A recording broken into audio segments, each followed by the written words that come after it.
गांव के छोर पर एक बड़ा तालाब था। बरसात आते ही उस तालाब का पानी उफान मारने लगता और गांव के किनारे बसे घरों तक पहुंच जाता।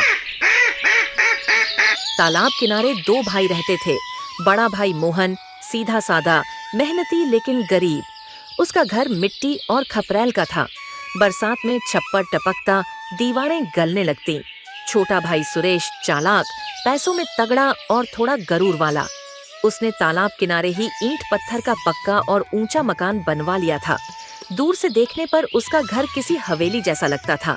गांव वाले अक्सर कहते थे, मोहन का दिल सोने का है लेकिन घर मिट्टी का, और सुरेश का घर सोने जैसा है लेकिन दिल मिट्टी का।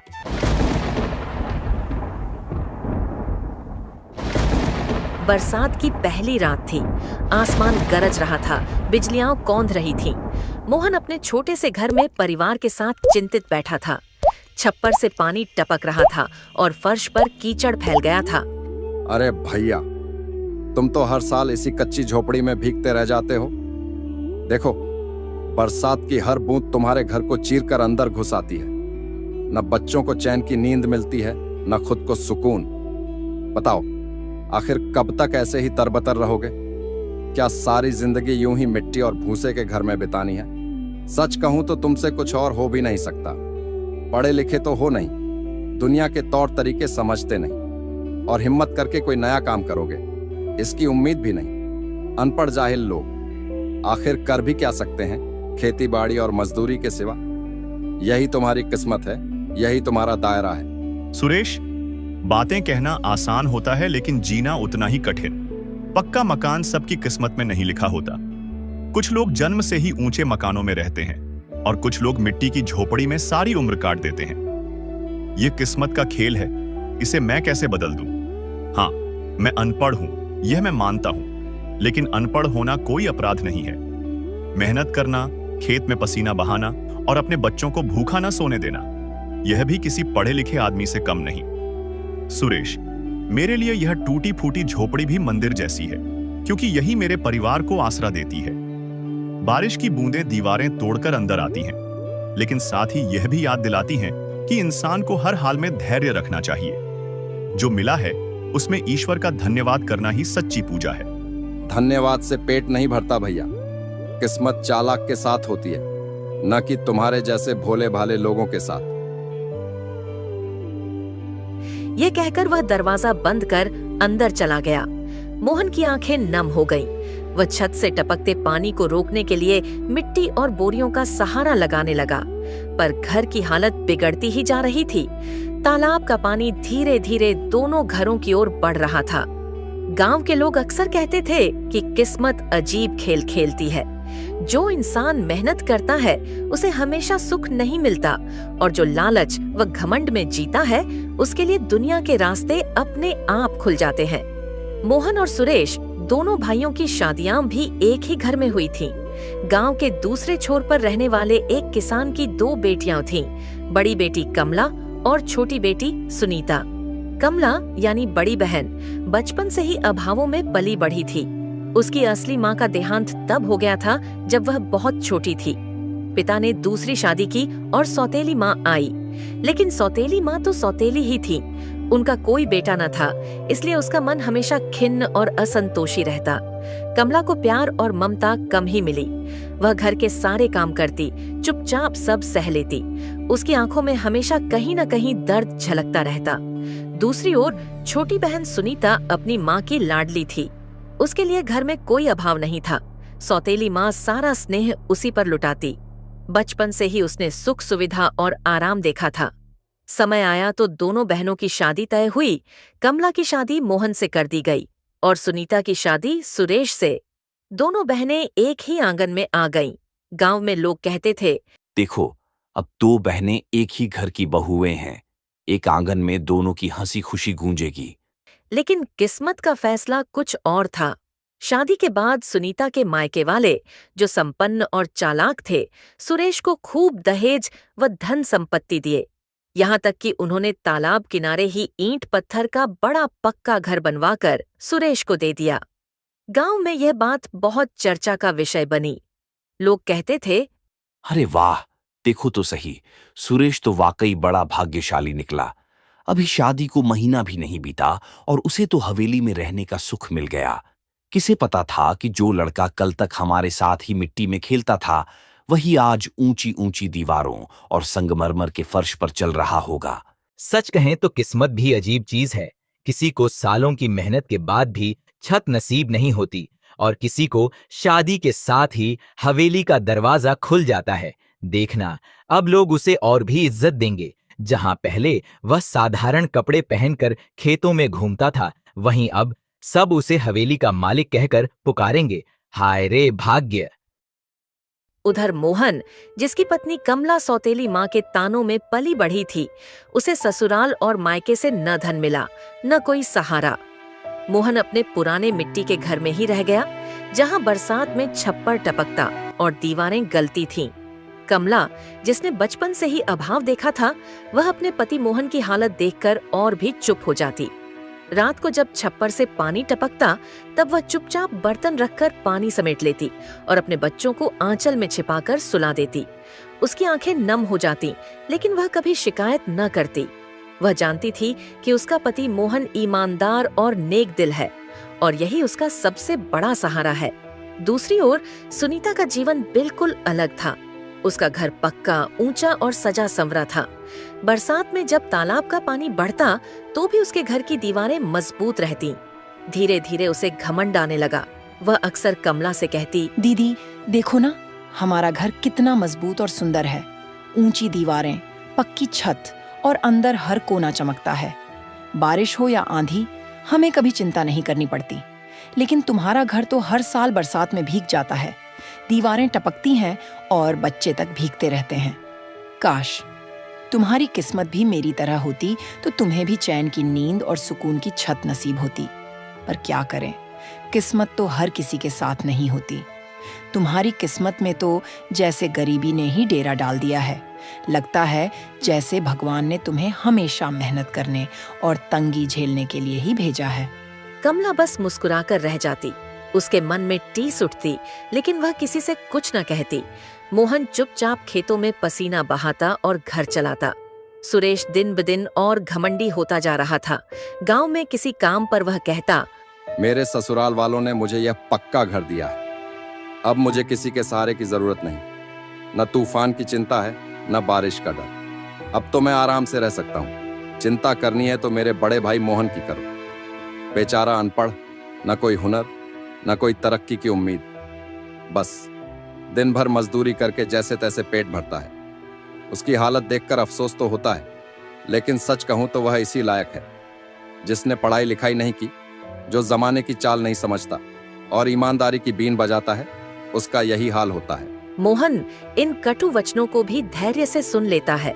वह केवल हल्की मुस्कान के साथ कहता, भाई, ईश्वर सब देखता है। सुख दुख, दौलत गरीबी, ऊंच नीच, ये सब समय के खेल हैं। जिसको आज वैभव मिला है, कल वही दुख भी देख सकता है, और जिस पर आज तंगी छाई है, कल उसी की झोली भर सकती है। इसलिए मैं तो मेहनत करता हूं और भगवान का नाम लेता हूं। बाकी सब उसी की इच्छा है। सुख दुख पलटते देर नहीं लगती भाई। बरसात को कई दिन हो चुके थे। आसमान से मानो पानी बरसना बंद ही नहीं हो रहा था। तालाब लबालब भर चुका था और अब तो उसके किनारे का पानी दोनों भाइयों के आंगन तक फैल गया था। मोहन का मिट्टी का घर भीग भीग कर और कमजोर हो गया था। दीवारें झड़ने लगी थीं, छप्पर से हर जगह से पानी टपक रहा था। भीतर चारों तरफ कीचड़ ही कीचड़ था। मोहन लगातार खेतों और भीगते काम करता, घर की चिंता करता करता बीमार पड़ गया। शरीर में तेज बुखार था। वह खाट पर लेटा रहता और उसकी आंखें बुझी बुझी सी दिखती। घर में खाने को कुछ भी नहीं था। बरसात के कारण खेत में काम बंद था। अनाज का भंडार खाली हो गया था। मोहन के छोटे छोटे बच्चे भूख से बिलखते। कमला उन्हें चुप कराने की कोशिश करती, लेकिन आंचल भी सूखा था और रसोई भी खाली। कमला ने सोचा, इनकी तबीयत खराब है ना, खेतों में कोई काम नहीं मिल रहा। अब मैं बैठी रही तो बच्चों का क्या होगा। चाहे जैसे हो, आज काम ढूंढना ही पड़ेगा। वह अपने फटे पुराने आंचल से सिर ढांपकर गांव के घर घर गई। कहीं उसने बर्तन मांजे, कहीं आंगन बुहारा, तो कहीं सब्जियां काटी। लोग उसे थोड़ी थोड़ी रोटियां और मुट्ठी भर अनाज दे देते, लेकिन बच्चों का पेट कहाँ भरता। घर लौटते समय उसके पैरों में कीचड़, आंखों में आंसू और दिल में चिंता होती। शाम ढलने लगी। आखिर कमला ने हिम्मत करके अपनी ही छोटी बहन सुनीता के घर की ओर कदम बढ़ाए। दिल में सोचती रही, शायद मेरी अपनी ही बहन मदद कर दे। आखिर खून का रिश्ता कभी झूठा नहीं होता। हम दोनों ने एक ही घर में बचपन बिताया है, एक ही बाप की संतान है। अगर वह जरा सी भी मदद कर दे तो मेरे बच्चों का पेट भर सकता है, उनकी भूख मिट सकती है। अगर पैसों से मदद न कर सके तो कोई बात नहीं, मैं कह दूंगी, दीदी मुझे अपने घर में ही कुछ काम दे दो। बर्तन मांज लूंगी, झाड़ू पोंछा कर लूंगी या बच्चों की देखभाल में हाथ बटा दूंगी। उसके घर में तो वैसे भी इतने नौकर चाकर हैं, लेकिन मैं तो उसकी बहन हूँ, अपना खून हूँ, तो क्या इतना हक भी नहीं कि वो मेरी मजबूरी के समय मेरा सहारा बने? यकीन है वह मेरी मदद जरूर करेगी। बस मुझे हिम्मत करके कहने की देर है। सुनीता उस समय अपने पक्के घर की चौखट पर बैठी थी। बरसात से बचाने के लिए घर में कांच की खिड़कियां लगी थीं और अंदर से पकवानों की खुशबू आ रही थी। कमला ने दरवाजे पर खड़े होकर कांपती आवाज में कहा, बहन सुनीता, जरा सुनो। बहन सुनीता, जरा सुनो। सुनीता ने नजर उठाई और बहन को भीगे कपड़ों और गीली चप्पलों में खड़ा देखा। उसकी आंखों में झुंझलाहट उतर आई। अरे दीदी, इस हाल में क्यों आई हो? क्या तुम्हारा मिट्टी का घर अब डूबने ही वाला है? वह ताने के लहजे में बोली। कमला की आंखों में आंसू भर आए। धीमे स्वर में बोली, बहन बच्चे कई दिनों से भूखे हैं, मोहन की तबीयत भी ठीक नहीं। सोचा तुमसे कुछ काम मांग लो, जो काम बताओ कर दूंगी, बस थोड़ा अनाज मिल जाए। काम? अरे मेरे घर में नौकरानी है, मुझे काम वाली की जरूरत नहीं। और रही बात अनाज देने की, तो दीदी तुम्हें तो आदत हो गई है भीख मांगने की। जीजा जी भी दिन रात गरीब बने रहते हैं। हम लोग मेहनत और समझदारी से जीते हैं, इसलिए हमारा घर पक्का और संपन्न है। तुम्हारे जैसे लोग मेहनत नहीं करते और ईमानदारी के रास्ते चलने की बात करते हैं। ईमानदारी से आज तक कोई अमीर भी बना दीदी? तुम तो बस रोते रहते हो। कमला ने सिर झुका लिया। उसके आंसू गालों पर ढुलकने लगे। वह और कुछ न कह सकी। ठीक है बहन, तुम्हारा घर बसा रहे, तुम्हें भगवान सुख दे। मैं तो बस यही सोचकर आई थी कि अपनी बहन से मदद मांगूंगी, लेकिन शायद मैं गलती पर थी। इतना कहकर वह चुपचाप मुड़ गई। भीगे पैरों से कीचड़ में लिपटी कमला लौटने लगी। पीछे सुनीता ने दरवाजा जोर से बंद कर दिया। कमला की आंखों से आंसू बरसात की बूंदों में मिल गए। वह सोच रही थी, एक बहन के लिए दूसरी बहन का दिल इतना कठोर कैसे हो सकता है। उसके दिल पर गहरी चोट लगी थी। आसमान से अब भी बरसात की बूंदें लगातार बरस रही थीं। कांपते हुए पैरों से वह कीचड़ भरे रास्ते से अपने टूटे घर की ओर बढ़ रही थी। तालाब के किनारे से गुजरते हुए अचानक उसे एक अजीब सी आवाज सुनाई दी, बचाओ बचाओ। कमला ने तुरंत नजर दौड़ाई। तालाब का पानी तेजी से बह रहा था और उसमें एक छोटा सा बच्चा डूब उतर रहा था। उसके हाथ पांव बेतहाशा फड़फड़ा रहे थे। कमला का दिल धड़क उठा। उसने बिना देर किए अपना आंचल कसकर बांधा और पानी में कूद पड़ी। बरसात का पानी उफान मार रहा था, लेकिन कमला ने अपनी पूरी ताकत लगाकर बच्चे को पकड़ लिया। भीगते भीगते उसने उसे किनारे खींचा और जमीन पर लिटा दिया। कमला की आंखों से आंसू बह निकले। उसने आसमान की ओर देखा। हे प्रभु, तूने मुझे यह ताकत दी कि मैं इस बच्चे के प्राण बचा सकूं। आपका धन्यवाद। उसी समय गांव वाले दौड़ते हुए आए।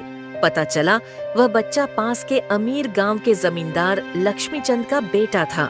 जमींदार दौड़ता हुआ आया और बच्चे को सीने से लगा लिया। उसकी आंखों से आंसू छलक रहे थे। बहन, तुमने आज मेरी दुनिया बचा ली।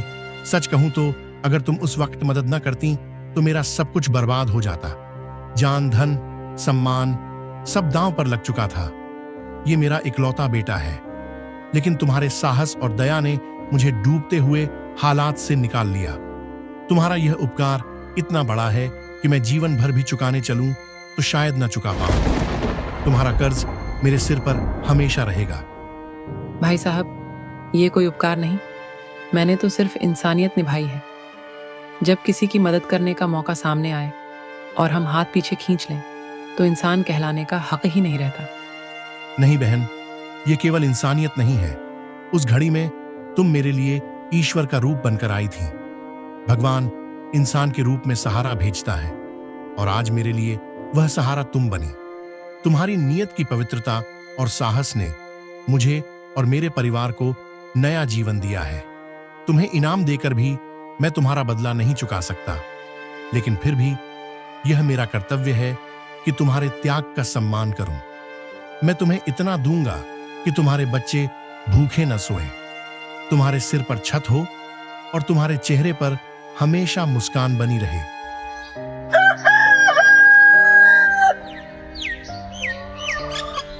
अगले ही दिन उसने कमला को एक सोने की चिड़िया दी। वह चिड़िया शुद्ध सोने की बनी थी और गांव में उसकी कीमत बहुत अधिक थी। कमला ने सोने की चिड़िया मोहन को दी। मोहन की आंखों में भी आंसू थे। वह बोला, कमला, आज भगवान ने हमारी सुन ली। अब हमें हमारे सब्र का फल मिलने वाला है। तुम मेरे जीवन में एक उम्मीद बनकर आई हो। दोनों पति पत्नी चिड़िया को लेकर बाजार गए। मोहन और कमला ने वह चिड़िया बेच दी और उससे प्राप्त धन से नदी किनारे एक पक्का घर बनवाया। अब उनका अपना मजबूत मकान था। बरसात का डर नहीं, दीवारें पक्की और छत सुरक्षित। बच्चों की आंखों में भी नई उम्मीद चमक उठी। अब जब भगवान ने इतना सहारा दिया है तो क्यों ना कोई काम शुरू करूं, ताकि आपने परिवार का पालन पोषण सही से कर सकूं।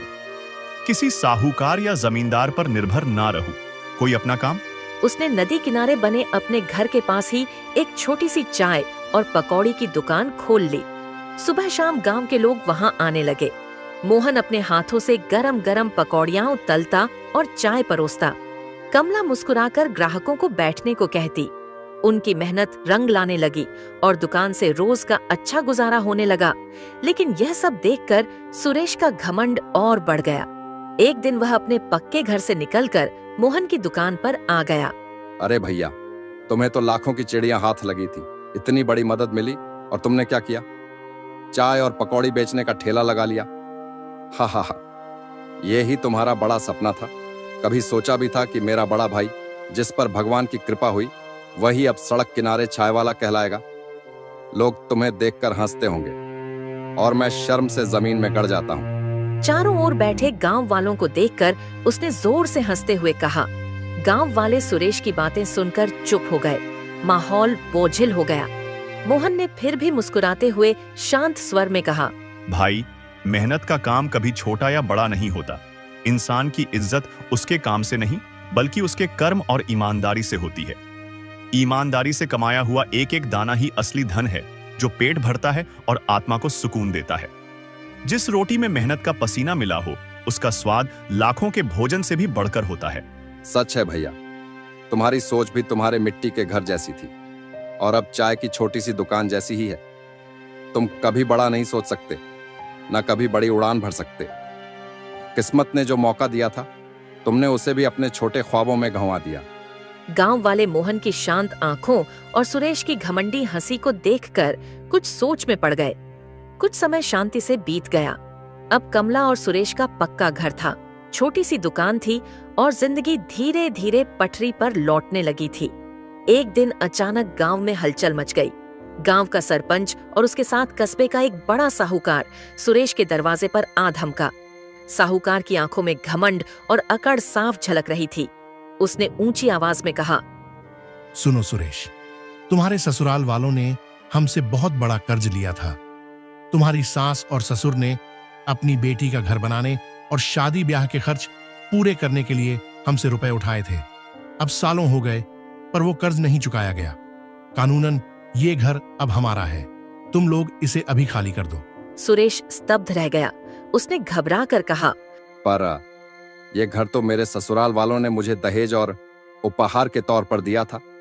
मेरी पत्नी और मैंने इस घर में कितने सपने संजोए हैं। ईंट जोड़कर हमने इसे मकान से घर बनाया है। हर कोने में हमारी मेहनत और मोहब्बत की खुशबू है।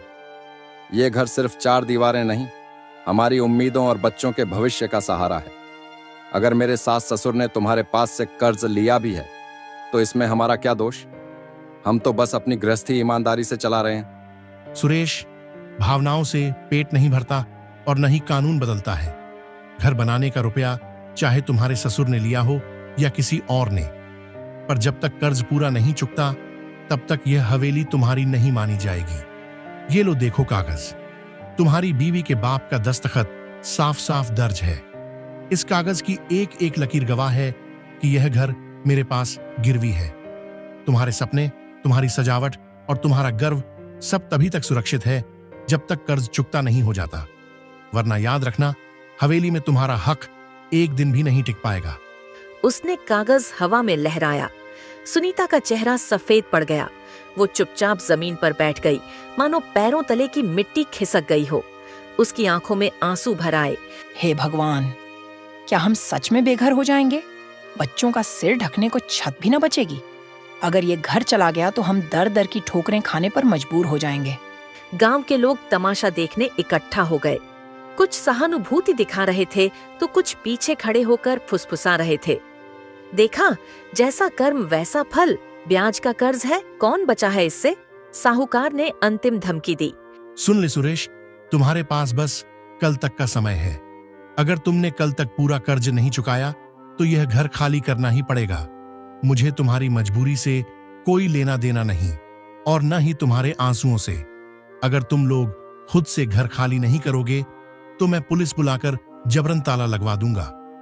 याद रखना, यह हवेली अब मेरी गिरवी है और जब तक रुपया लौटेगा नहीं तब तक इसे अपना कहने का हक तुम्हें नहीं है। चाहे तुम्हारी बीवी बच्चे सड़कों पर क्यों ना आ जाएं, कानून और ताकत दोनों मेरे हाथ में है। मेरे लिए यह सिर्फ एक सौदा है और सौदे में दिल नहीं, सिर्फ हिसाब चलता है। कल तक पैसे चुका दो, वरना समझ लो यह घर अब मेरा होगा। कमला और सुरेश उस रात पूरी तरह टूट गए। दोनों आंगन में चुपचाप बैठे रहे। घर दिया बुझ चुका था और उनके चेहरे पर अंधेरे की परछाई साफ झलक रही थी। साहूकार की धमकी के बाद पूरी रात सुनीता और सुरेश बेचैन रहे। नींद दोनों की आंखों से कोसों दूर थी। सुनीता बार बार भगवान से प्रार्थना करती रही, हे प्रभु, अब की बार हमें इस अंधेरे से बाहर निकाल दो। हम फिर से सब शुरू करेंगे, पर साया मत छीनना। अगली सुबह जब गांव में ये खबर फैली तो सुरेश का बड़ा भाई मोहन वहां आया। मोहन का मन भाई के दुख को देखकर पिघल गया। उसने कहा, सुरेश, तू मेरा छोटा भाई है। तेरे सिर पर यह मुसीबत आई है तो क्या मैं खामोश बैठा रहूंगा? चलो मेरे साथ मेरे घर। जब तक कोई हल नहीं निकलता तुम दोनों वहीं रहोगे। मेरा घर तुम्हारा भी है। भैया, मैंने आपको इतने दुख दिए, आपका अपमान किया, आपको अनपढ़, जाहिल और ना जाने क्या क्या कहा, लेकिन आपने हमेशा मेरी ढाल बनकर मेरा साथ दिया है। अगर आप ना होते तो आज हम सड़क पर आ जाते। भैया और दीदी, भगवान आपको सुख दे। आपने हमें अपने घर में जगह दी, ये मेरे लिए बहुत बड़ा सहारा है। मोहन के घर पहुंचकर सब थोड़ा संभले। तभी घर के अंदर से कमला बाहर आई। सामने सुनीता खड़ी थी। वही सुनीता जिसने पहले कभी कमला को नीचा दिखाने और ताने मारने में कोई कसर नहीं छोड़ी थी, पर इस बार उसका चेहरा झुका हुआ था। कमला दीदी, मुझे माफ कर दो। मैंने हमेशा तुम्हारा मजाक उड़ाया, तुम्हें ताना दिया कि तुम कुछ नहीं कर पाओगी, लेकिन आज मैंने देखा कि तुम कितनी मजबूत हो। तुमने उस बच्चे की जान बचाई, अपने हाथों से घर बसाया और अब भी टूटकर हार नहीं मानी, मेरी मदद की। मैं शर्मिंदा हूँ। बहन, रिश्ते में कभी दरार नहीं होनी चाहिए। मैं तुम्हें दिल से माफ करती हूँ। जो बीत गया उसे भूल जाओ। भैया, आपने तो पिता जैसा सहारा दिया है। जब सारी दुनिया ने मुंह मोड़ लिया तब आपने हमें गले लगा लिया। आपने न सिर्फ हमें अपने घर में जगह दी, बल्कि हमारी टूटी हुई हिम्मत को भी संभाल लिया। मैं जानता हूं मैंने आपको बहुत दुख दिए, आपका दिल दुखाया, लेकिन आज आपने यह साबित कर दिया कि सगा भाई वही है जो हर हाल में साथ खड़ा रहे। भैया, मैं जिंदगी भर आपका आर्नी रहूंगा। चाहे जितने जन्म क्यों ना मिले, आपका यह उपकार कभी चुका नहीं पाऊंगा। अरे पगले, भाई भाई का रिश्ता कोई हिसाब किताब का नहीं होता। ये तो खून का रिश्ता है जिसमें उधार या कर्ज नहीं चलता। आज तू मुसीबत में है तो मैं तेरे काम आया हूं। कल अगर मेरे ऊपर संकट आया तो तू भी मेरे लिए खड़ा होगा। यही तो भाईचारे की असली ताकत है। असली दौलत जमीन जायदाद, पैसा और हवेली नहीं होती, बल्कि यही है कि हम मुसीबत में एक दूसरे का हाथ थामें। भाई का सहारा ही सबसे बड़ा खजाना है और यही दौलत हमारी आने वाली पीढ़ियों के लिए सबसे बड़ी सीख होगी। धीरे धीरे सुरेश ने अपने भाई और गांव वालों के सहारे नए काम शुरू किए और उधार चुकाने का रास्ता मिल गया। मोहन, सुरेश, कमला और सुनीता चौपाल पर साथ बैठे थे। सबकी आंखों में संतोष था। आज समझ आया, असली धन सोने चांदी का नहीं बल्कि परिवार और भाईचारे का होता है। जिसने अपने रिश्ते संभाल लिए उसने सबसे बड़ी दौलत पाली। बारिश की बाढ़ चाहे छप्पर तोड़ दे, लेकिन अगर दिलों की छत मजबूत हो तो कोई आंधी हमें गिरा नहीं सकती। जीवन का सबसे बड़ा सहारा धन दौलत नहीं बल्कि परिवार का साथ, भाईचारा और रिश्तों की सच्ची डोर होती है। गर्व और घमंड के घर टूट जाते हैं, लेकिन सच्चाई, धैर्य और मिलजुल कर चलने वाले इंसान का घर कभी उजड़ता नहीं।